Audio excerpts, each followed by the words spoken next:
Bismillah ar-Rahman ar-Rahim. A very good afternoon or morning to all of you.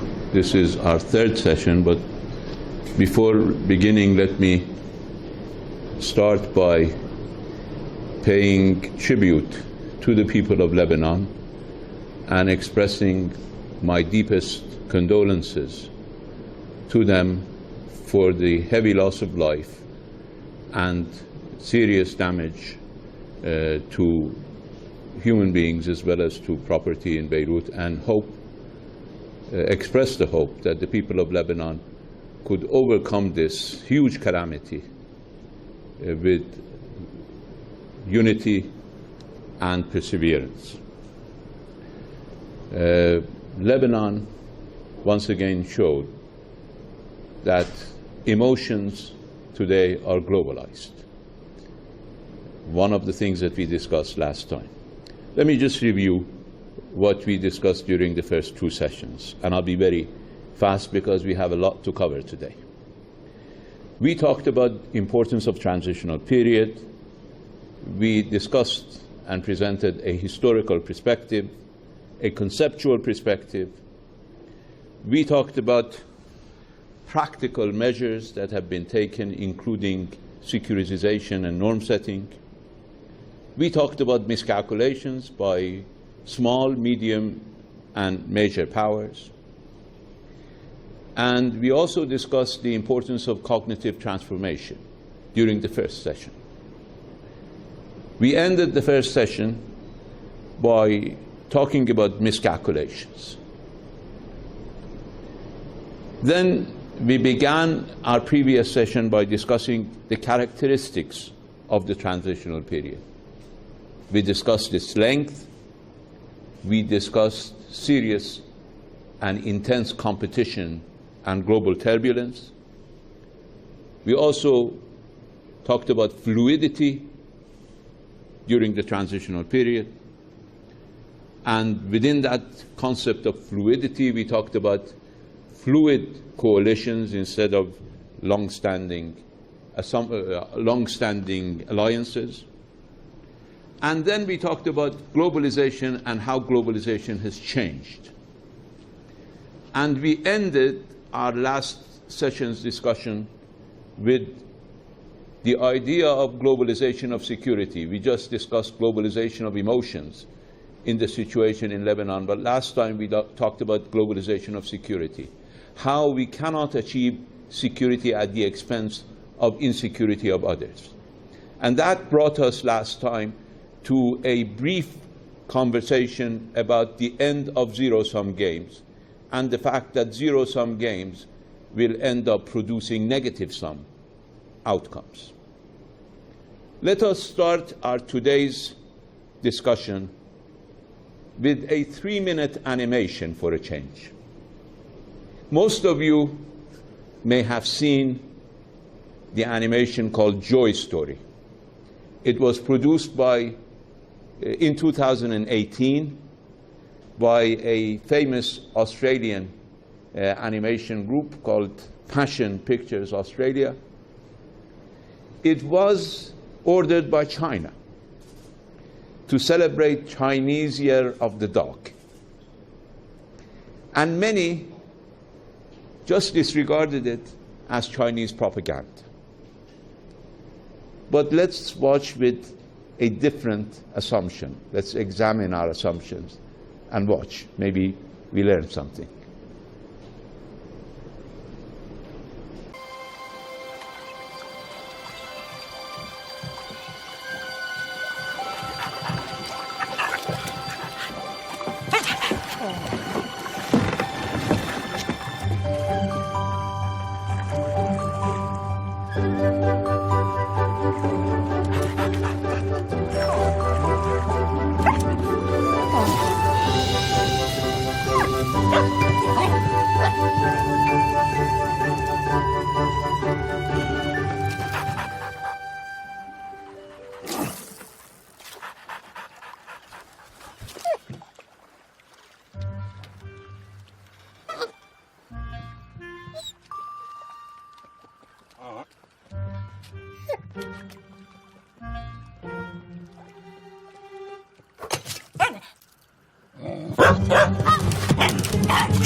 Of course, the additional titles were mine.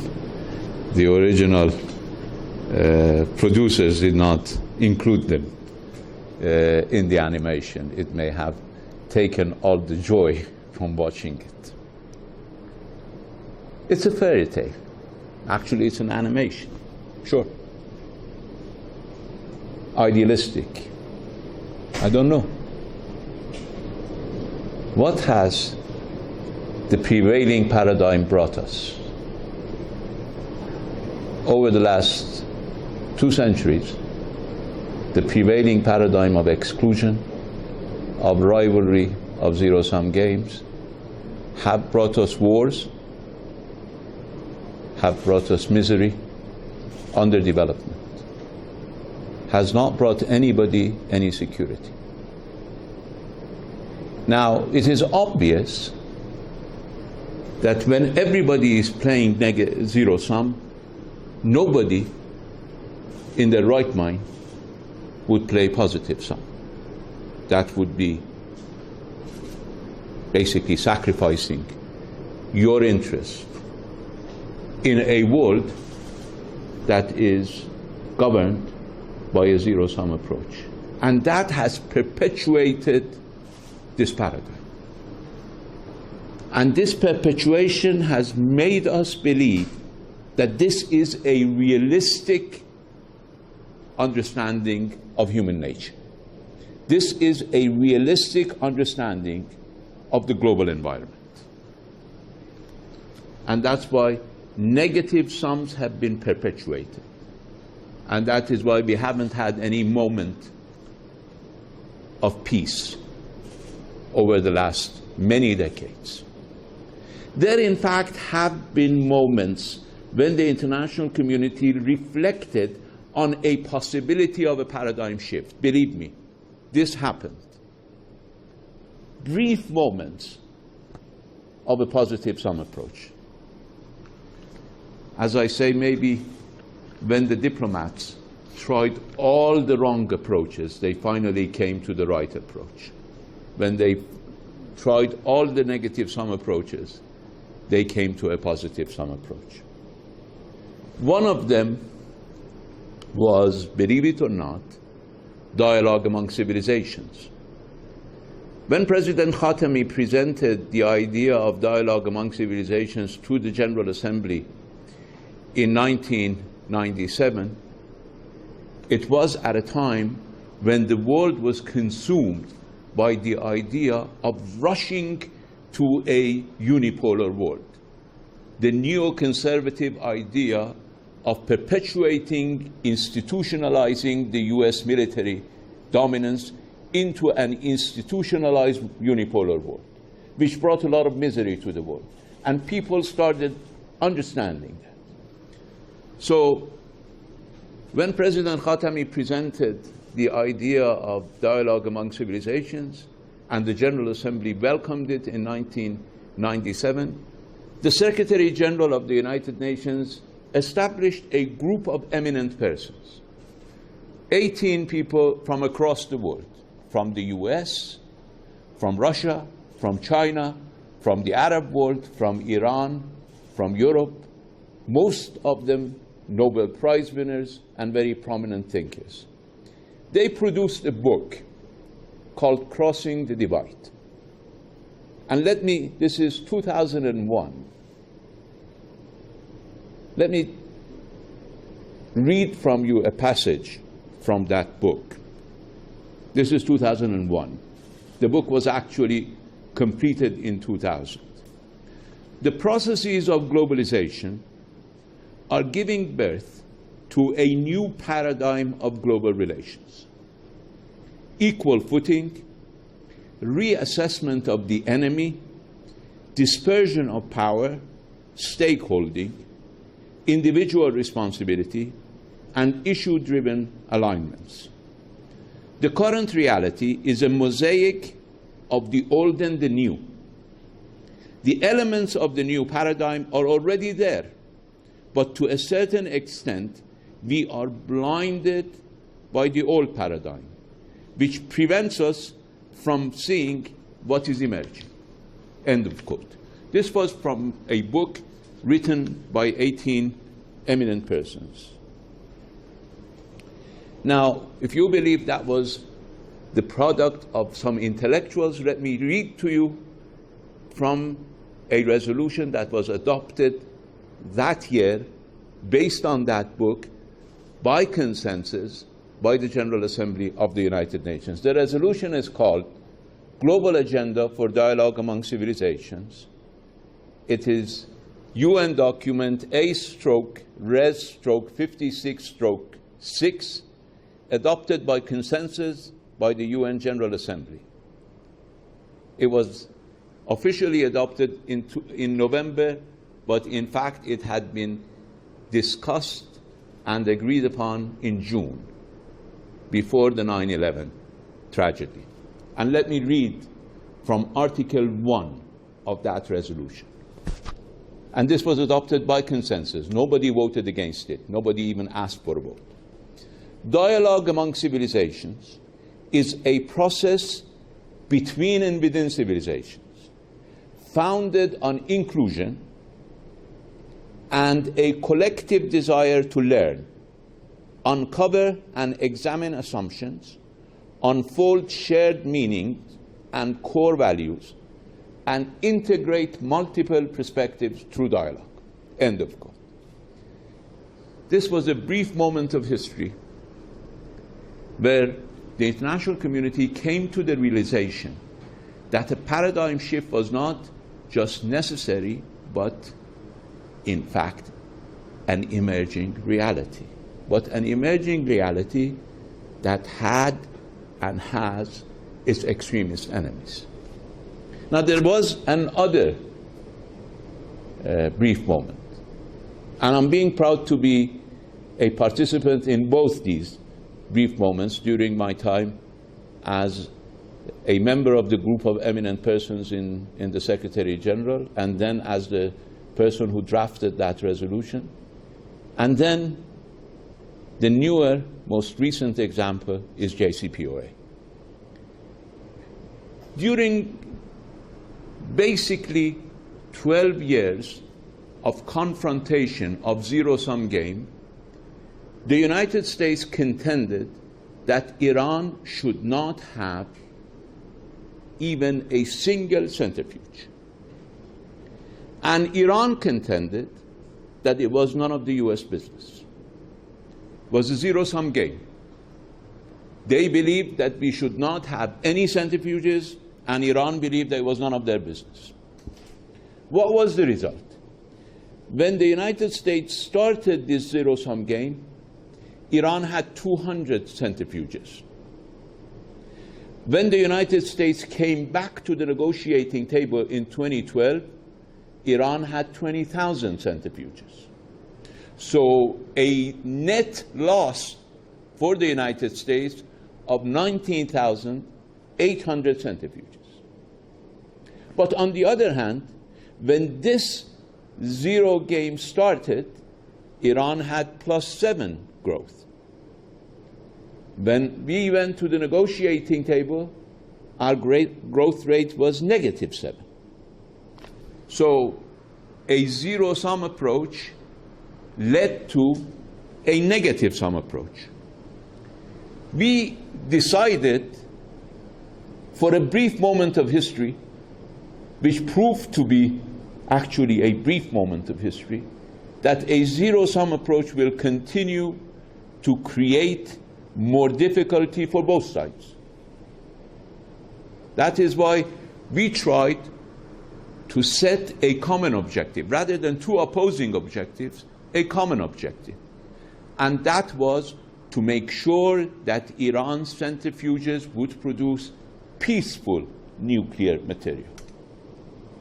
Instead of saying no centrifuges, and instead of saying none of your business, we agreed that centrifuges should produce peaceful nuclear material. And there should be enough monitoring to produce that.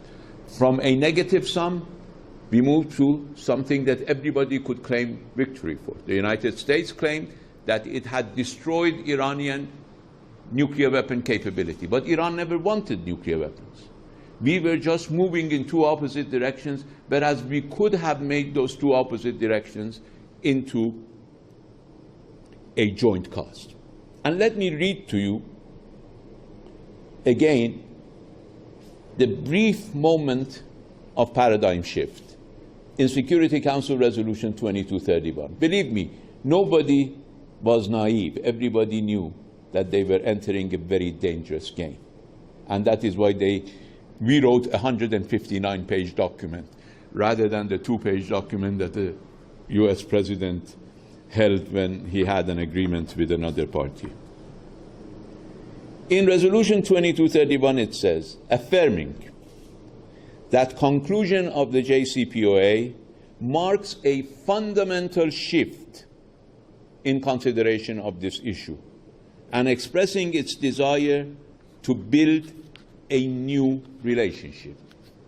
This is a recognition that the previous type of relationship was detrimental to everybody and there was a need for a new relationship. Moving from negative sum to positive sum.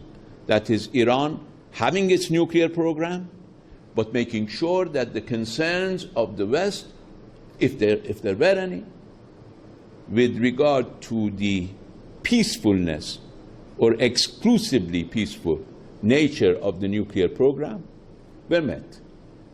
And that is why they said it's a fundamental shift in the Security Council's consideration of the Iranian issue. But unfortunately, these were brief moments of history because, as I quoted from the book, Crossing the Divide, we have been blinded by the old paradigm. And there are vested interests in the old paradigm. Because while it is negative sum for humanity, it makes a lot of gains for a lot of influential people all over. And that is why they are against it, because there are vested interests in perpetuation of the old paradigm of exclusion, of enmity, and of creating the enemy, perpetuating an enemy, and pushing with an enemy. We had, following the 9/11, the September 11th tragedy in the United States, we started from dialogue among civilizations to war on terror. A completely opposite of dialogue. Dialogue was based on inclusion, whereas war on terror was based on exclusion. Then, even for civilizations, we made dialogue among civilizations into alliance of civilizations, moving again from a new paradigm to the remnants of the old paradigm. That is how resistant the old paradigm and the blindness of the old paradigm is. And then with regard to the nuclear agreement, US withdrawal, based on the prevalence of the old paradigm, that it is impossible. If you look at President Trump, he says, impossible to reach an agreement. They couldn't make an agreement. I can make an agreement, but they couldn't make an agreement because an agreement means that you have to win. We are used to this mentality. Who won JCPOA? Nobody and everybody. But by withdrawing the United States from this agreement, are they more secure? Did the war on terror make the United States more secure? Based on President Trump, $7 trillion of expenditure. $1 trillion during his tenure, during his presidency, making it 8. Huge loss of life on Americans' lives, but more importantly and more massively on the lives of the people of the region, innocent civilians, because Americans who were killed were soldiers. People who were killed in Iraq were civilians, mostly. Loss of life, and even a single soldier's loss of life is a tragedy. But huge civilian populations, failed and failing states in our region, increasing number of failed and failing states. You just look at the situation from Somalia to everywhere in the Middle East. Daesh, what is Daesh? Daesh is the product of invasion. Daesh is a product of occupation. Daesh is a product of resentment. Extremism is a product of resentment. Whether it's resentment in this part of the world about occupation and injustice, particularly injustice on the Palestinian people, and in the West, resentment about migration, resentment about the flow of refugees, resentment about the loss of jobs. Resentment causes extremism, and that is what we see. So a paradigm shift is not just necessary, but it is inevitable. Call it idealistic, but it is inevitable because of the reasons that I will describe now. We have an emerging situation in the world, and that is the diversification of the sources and centers of power. We have many new sources of power and many new power players in the world. And I try to be fast because most of it is rather obvious, so that we can, in fact,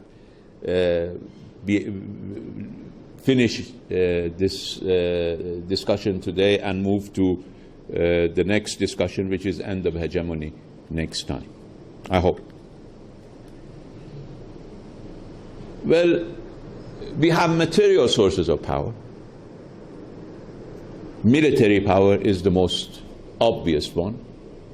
But military power is no longer the only determinant of state power. That may have been the case for at least a century, where gunboat diplomacy was no longer the only source of power and prestige.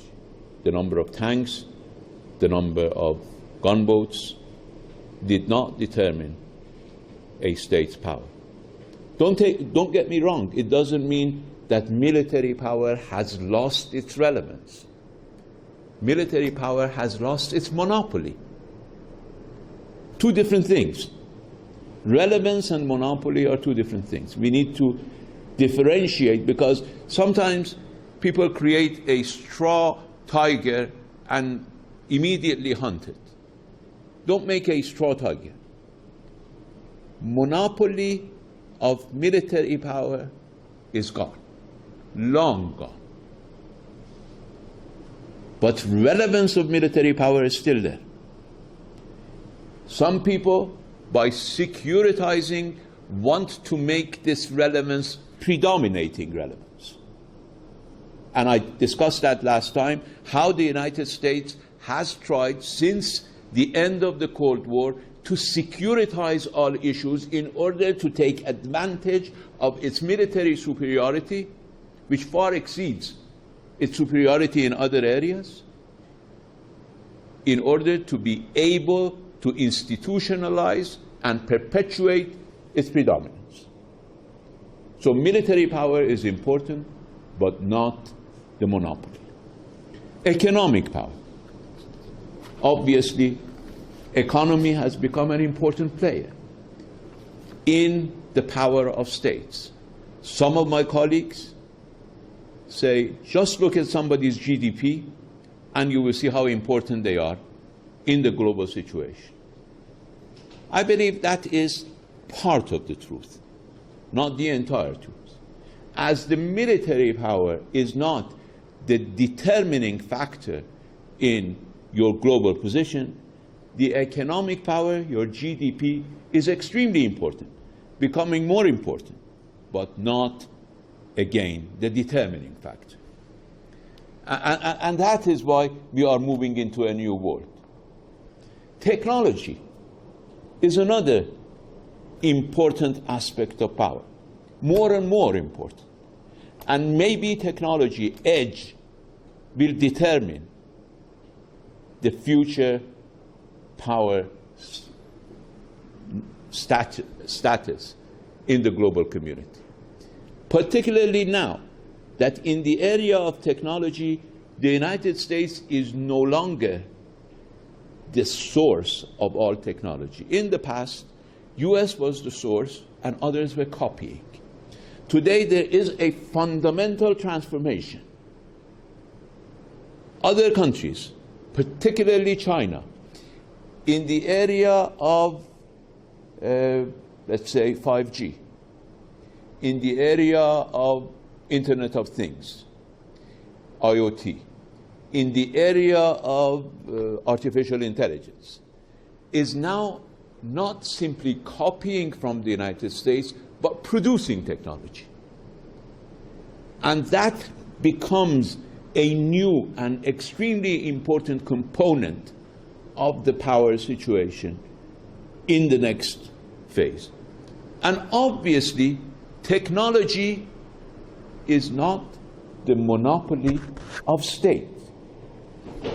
I will talk about military not being the monopoly of states in a little while, but simply technology is certainly not the monopoly of state. A group of young individuals can create an aspect of technology which is beyond states, and the states will be dependent on them. But material sources of power are not the only sources of power.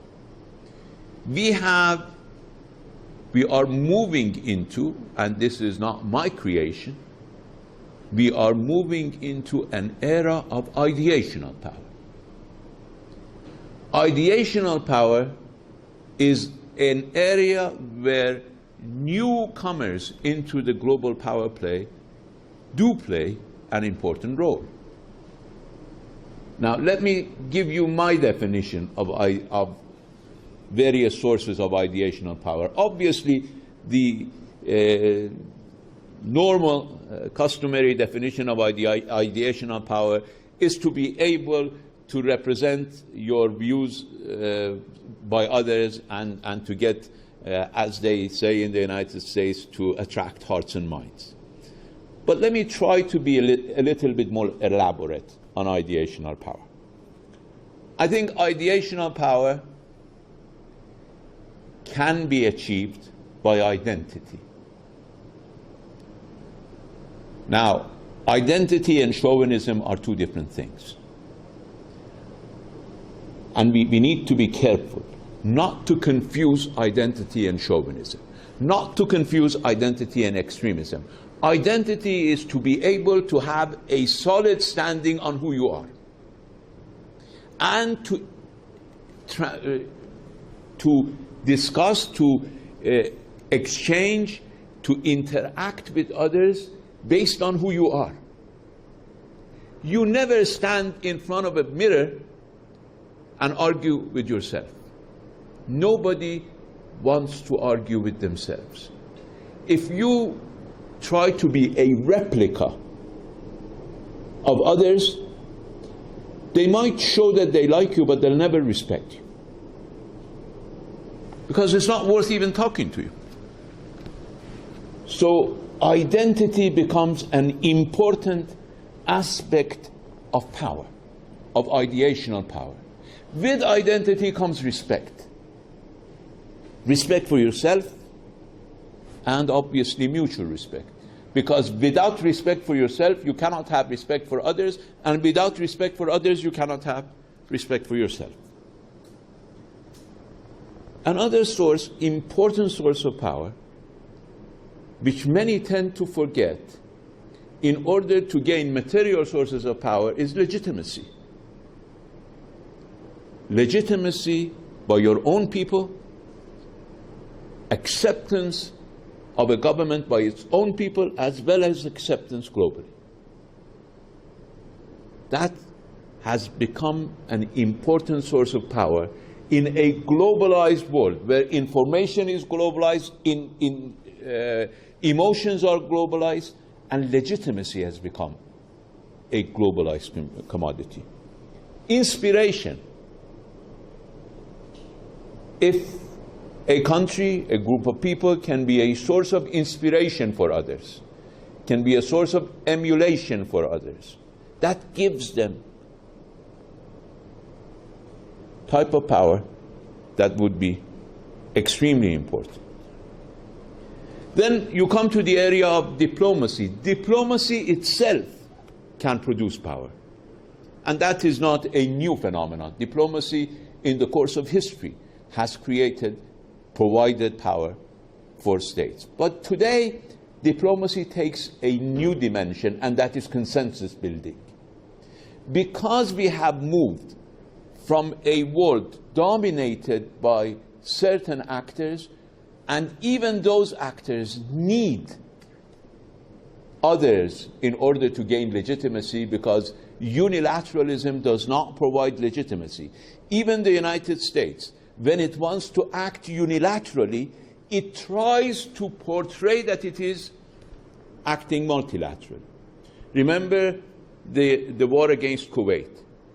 The United States created a coalition the war in order to evacuate Iraq from Kuwait. The United States created a coalition, a global coalition. Then in the 2003 war, the United States created the coalition of the willing.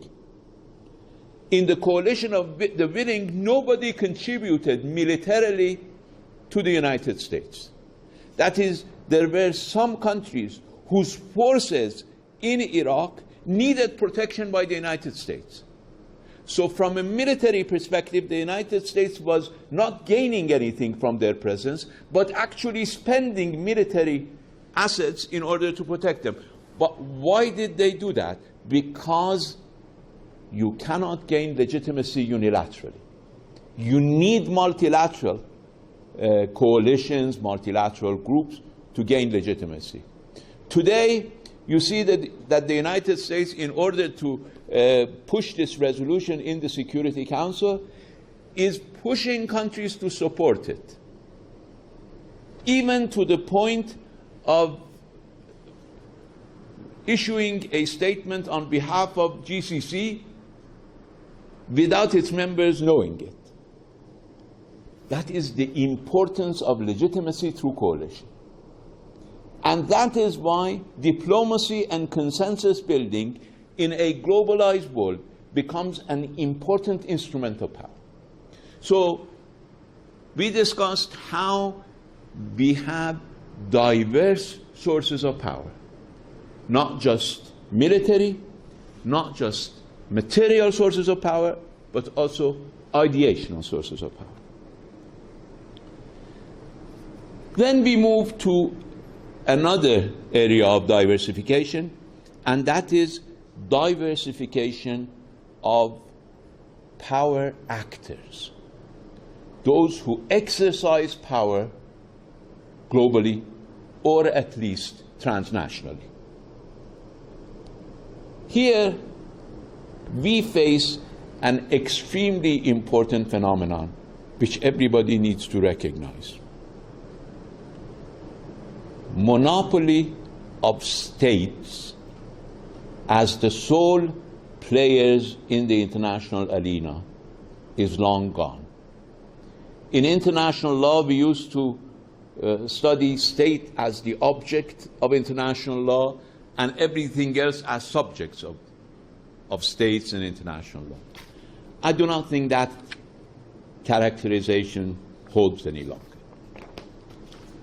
Obviously, in the economic field, we have economic actors, from multinationals, transnationals, technology actors, and now we have cryptocurrencies, which within few years probably will even make central banks irrelevant. But these are realities in our today's world. So we have economic actors. We have media and media personalities who by themselves have become global actors. We have cultural actors. We have Hollywood, Bollywood, Iranian movie industry, French movie industry, everybody trying to grab a piece of the game in that area. And then we have celebrities. Celebrities using social media in order to project themselves globally as global actors, creating this, participating in this globalization of emotions. We have educational actors. We have academics. And now with Corona and with distant learning, we have a professor in the United States being listened to by a group of students in Iran and vice versa. We have a teacher in a big city being listened to and educating basically children in small villages. So the area of activity of a professor has gone beyond his classroom and has now a global reach. There's another category of global actors, religious and ideological actors. We have religious leaders who preach for peace. We have preachers, but we also have extremists in all religions. And we have demagogues. Demagogues are becoming global actors. Just open any internet channel and you see demagogues agitating, basically distributing hatred. This is another area where states have lost monopoly. You cannot any longer create a wall around your country. As you cannot control your environment, you cannot control your information. And it's not just the developing world that is concerned about it. Look at what President Trump is saying. Look at clean internet that the United States is talking about. It's because state has lost monopoly over these global actors who are playing in this new global environment. And probably with the most immediate impact, we have global security actors. Non-state actors have become active in the area of security, not in taking security, but in providing security. You see a group like ISIS taking control of a part of territory, non-state actor, and running the system, providing police force, all of that. You see Taliban as another non-state actor taking over many parts of Afghanistan. So we have non-state actors engaging in the area of security. The most difficult area for states to lose monopoly over was the area of organized use of violence, that is war. Organized use of violence was a monopoly of states. No more. Even in the area of not just organized crime, but in massive use of organized force, you now have non-state actors playing an important part globally. So we have diversification of the sources of power, diversification of power actors, and then we have another important development, and that is the shift in power, the shift of power centers. Now, it is obvious that economic power has shifted. In 1992, could you show the slide? In 1992, 4 out of 5 countries with highest GDP were in Europe and Americas. Only Japan was outside. In 2008, 3 out of 5 were from Europe and Americas. China had emerged from number 10 to number 3. In 2024, it is predicted, based on IMF data, that 4 out of 5 will be from Asia. China, Japan, India, and Indonesia, and not in that order. So the only country that will remain among the 5 top GDP countries will be the United States, and not as number 1, as number 2.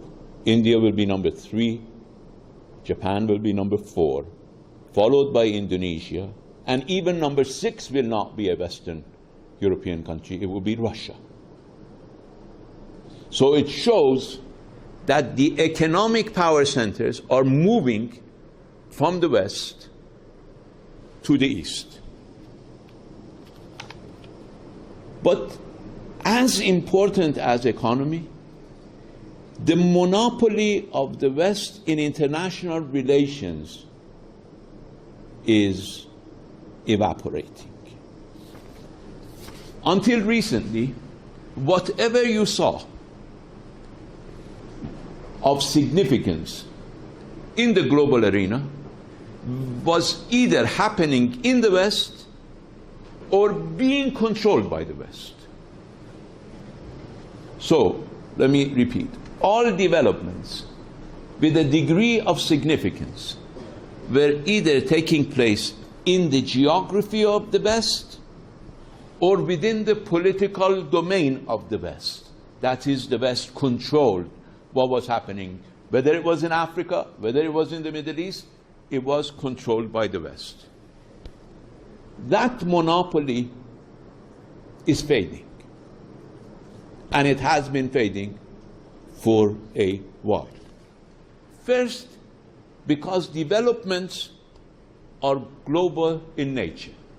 Both challenges, as we discussed last time, as well as opportunities are global in nature. The West is incapable of addressing global challenges without others, because they're global. The West cannot protect its environment by itself. The West cannot protect its security by itself.